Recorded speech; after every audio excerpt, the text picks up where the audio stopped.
Ahmedabad municipal કોર્પોરેશનમાં જે ગીચ વિસ્તાર છે ત્યાં પાણીના પોલ્યુશનને લગતી કમ્પ્લેન હોય છે, ગટરના લીકેજની ફરિયાદ હોય છે. આ તમામ વિસ્તારોમાં કોર્પોરેશન દ્વારા ક્લોરિન ટેસ્ટ અને પાણીના સેમ્પલ લેવાની કામગીરી કરવામાં આવતી હોય છે. અને આ પ્રમાણે જે જગ્યાએથી વોટરબોર્ન ડિસીઝના કેસીસ આવતા હોય તેમાં પ્રિવેન્ટિવ મેજર્સ લેવામાં આવે છે.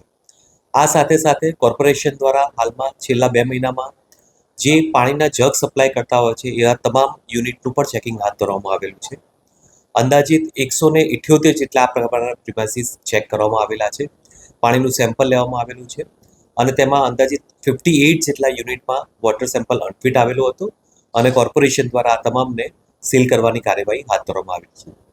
આ જ પ્રમાણેનું જે વોટર જગનું રીડ સેમ્પલ પણ લેવામાં આવશે અને ભવિષ્યમાં આ જ બેદરકારી જણાશે તો કોર્પોરેશન દ્વારા એક શિક્ષાત્મક કાર્યવાહી કરવામાં આવશે.